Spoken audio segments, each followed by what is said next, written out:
रातभरि बसेर भरि यो नारायणी कब्जा गरेर सिर्पेज ज्ञानेन्द्र सरकारलाई लगाइदिने हो कि होइन?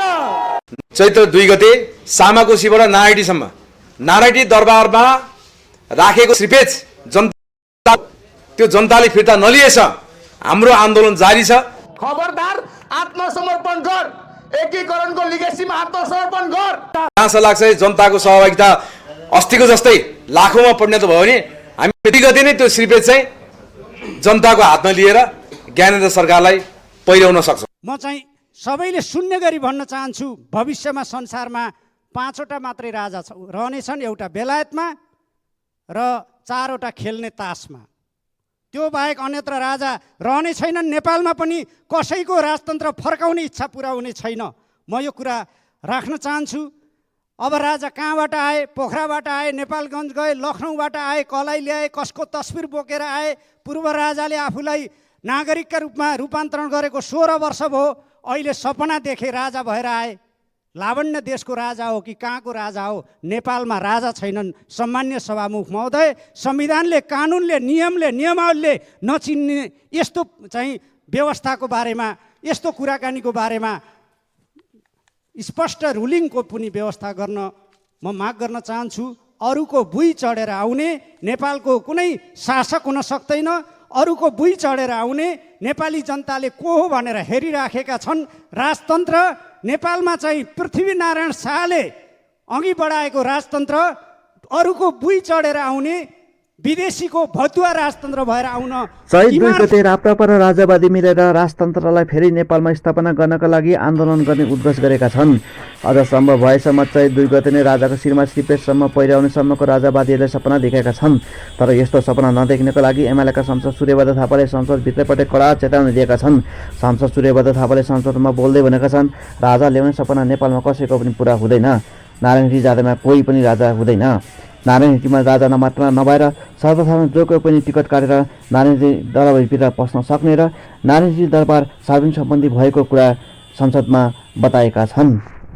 नारायणहिटी अहिले दरबार सङ्ग्रहालय बनेको छ र सङ्ग्रहालयमा पुगेर हेर्न पाइन्छ। टिकट काटेर हेर्ने प्रबन्ध सरकारले नै मिलाइदिएको छ। नागार्जुनवासी नागरिक पनि, म प्युठानवासी नागरिक पनि त्यहाँ पुगेर हेर्ने प्रबन्ध छ। यो दरबार सङ्ग्रहालयका रूपमा त्यो व्यवस्थित छ। अझ नागार्जुनवासी नागरिकलाई त आफ्नै वृद्ध आमालाई भेट्न र हेरविचार गर्न जाने समेत प्रबन्ध मिलाइएको छ। तर हेक्कार होस्, लुई 16औं गुलोटिनले काटिए, जार गए, शाह गए, लुई गए, छिमेकका 600 भन्दा धेरै राजा रजौटाहरू गए। जो थिए ती गए, फेरि कहिल्यै फर्केनन्। आएको पाइन्न तिनीहरू फेरि। सीमानुक बनाएर राख्न खोज्दाखेरि पनि सीमानुक बनेर राजतन्त्र कम्बोडियामा टिकेन। उनका छोराले पार्टी बनाएर सञ्चालन गरिरहेका छन्। जापान, बेलायत लगायत केही देशका राजतन्त्र उल्टो मतीले टिकेका होइन। नेपालमा राजा ल्याउने जो कोहीको सपना कहिल्यै पनि पुरा नहुने भन्दै संसदभित्र राजा राजा भनेर चिच्याउने राजावादी सांसदहरूमाथि सांसद सूर्यबहादुर थापा कडा रूपमा प्रस्तुत भएका छन्।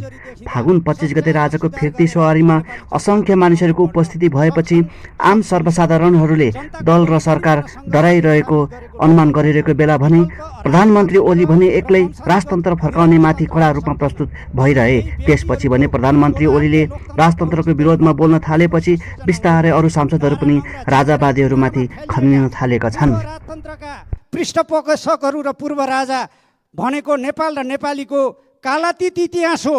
वर्तमान र भविष्य केही पनि होइन। सम्मान्य सभामुख महोदय, म कतिपय साथीहरू बिलखमन्दमा परेर भौतारिरहेको देख्छु। नारायणहिटी पुग्नेहरू आज राजा बन्दैनन्। नारायणहिटीमा राजा बस्ने व्यवस्था छैन। यो संसदमा पनि म भन्न चाहन्छु, त्यस चेयरबाट, सम्मान्य सभामुख महोदयको चेयरबाट यहाँ राजा राजा सम्बोधन गरिरहँदा पनि संविधान कानुन बमोजिमको रुलिङ नगर्ने स्थितिको अन्त्य होस्। यहाँ संविधान कानुन र नियमावलीको भाषा प्रयोगमा चाहिँ ध्यान दिइयोस्। म यो कुरा पनि राख्न चाहन्छु। सम्झन चाहन्छु, यो हल्लै हल्लाको देश हो। केही दिन यता सहरमा कोलाहल र हल्ला चलिरहेको छ। राजनीतिक नेतृत्वलाई उमेरको हिसाबले पुरानो भन्दै बदनाम गर्न तल्लिने एउटा तबकाले 78 वर्षीय वृद्ध नागरिकलाई डोमेस्टिक टर्मिनल तर्फको यात्राका क्रममा आउँदा गौचरण विमानस्थलमा अवतरण गर्दा स्वागत र्याली गर्दै राजा आउने र ल्याउने हल्ला गरेको पो सुनियो देखियो। राजतन्त्र केही असन्तुष्ट र भड्किएका आत्माहरूले हुइँया मच्याउँदैमा फर्किँदैन।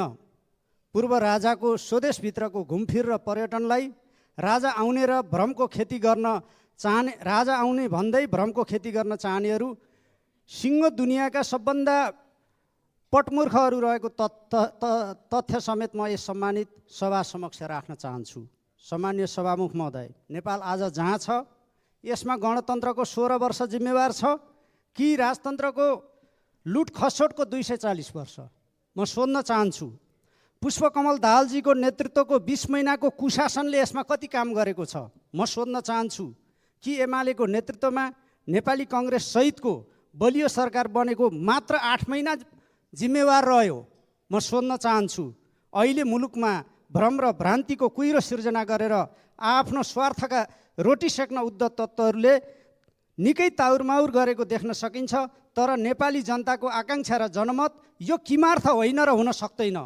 म पूर्व राजाको पुनः राजा हुने र शासन गर्ने सपनालाई एउटा नागरिकको इच्छासम्म मात्रै ठान्दछु। मुखियाको छोरा मुखिया हुने, जिम्मालको छोरा जिम्माल हुने, राजाको छोरा राजा हुने, ती दिन गए। सम्झने पानी छम्कने हो, त्योभन्दा अरू केही अर्थ छैन। म नागरिकले राजा होइन, जनमतमा विजयी भएर एकजना नागरिकको इच्छा राष्ट्रपति हुने राख्नुलाई मैले स्वाभाविक मान्छु। नारायणहिटीबाट बास मागेर नागार्जुन बसाइसरेका व्यक्तिले पुनः राजा हुने इच्छा राख्नु नेपाली जनताको आधुनिक चेतना, जागृति र युगानुकूल छैन र हुनै सक्दैन। ज्ञानेन्द्र शाहले बक्सिसमा हुकुममा हामीलाई लोकतान्त्रिक गणतन्त्र दिए जस्तो कुरा नगरून्, किनभने उनी स्वेच्छाले राजगद्दी छोडेर, नारायणहिटी छोडेर नागार्जुन बासतर्फ लागेका होइनन्। म यो कुरा राख्न चाहन्छु र नागार्जुन बासतर्फ हिँडेको ऐतिहासिक घटनाक्रमलाई सम्झिन पनि म आग्रह गर्न चाहन्छु। संविधान सभाको पहिलो बैठकले निर्णय गरिसकेपछि उनी नेपाली जनताको जनक्रान्तिको मारमा परेर सुरक्षित आवासको माग गरेर सरकारसँग नागार्जुन बासमा गएका हुन्। त्यो कुराको ग्यारेन्टी लोकतान्त्रिक सरकारले गरेको हो। म यो कुरा राख्न चाहन्छु। यसलाई कुनै वंश, परिवार र व्यक्तिको नभएर यो सङ्घीय लोकतान्त्रिक गणतन्त्रलाई सिङ्गो राष्ट्र र आम जनताको कठोर निर्णयका रूपमा नयाँ संविधानले संहिताबद्ध गरेको छ। यहाँनिर म सम्झाउन चाहन्छु, इरानका अन्तिम राजा रेजा पहलवी शाहले एउटा चर्चित भनाइ राखेका थिए। म उनको भनाइ उद्धृत गर्न चाहन्छु। जीवनको आखिरी समयमा पहलवीले भनेका थिए, म जब इरानमा थिएँ इरानलाई बुझ्न सकिनँ, आज इरानलाई बुझेको छु तर म इरानमा छैन। यो लाक्षणिक भनाइ मैले किन राखेको हो भने आज जो मानिसहरू पोखराबाट काठमाडौँ आउने कुरा, के को राजा आउने कुरा भन्दै फुर्तीफार्ती गर्नु पर्यो, लखनऊबाट ल्याए जस्तो गरिकन ताउरमाउर गरेको देखिन्छ। आएको कहाँबाट भन्दा पोखराबाट आफ्नो देश घुमेर फर्किँदा यो स्वागत, यो र्याली जस्तो गरेर के सन्देश दिन खोजिएको हो? म यो कुरा राख्न चाहन्छु। म 16 वर्षदेखि नेपाली जनताका नागरिकका रूपमा, एकजना नागरिकका रूपमा आजीविका चलाइरहनुभएका पूर्व राजा ज्ञानेन्द्र शाहलाई पनि स्मरण गराउन चाहन्छु। तपाईँ जुनसुकै कारणले, मैले जुनसुकै कारणले भनेको छु, भए पनि राष्ट्र प्रमुख राजा हुनुभयो, तर नेपाल र नेपाली जनताको इच्छा, चाहना र युगको स्पन्दनलाई बुझ्ने चेष्टासम्म गर्नु भएन। अहिले आफ्नो कारणले नागरिक हुनु परेको छ। यो राजा बन्ने सपना देखेर राजा हुने जमाना होइन। त्यो सपना किमार्थ पुरा हुन सक्दैन। म स्पष्ट शब्दमा राख्न चाहन्छु, नेपालमा फेरि राणातन्त्र फर्किँदैन।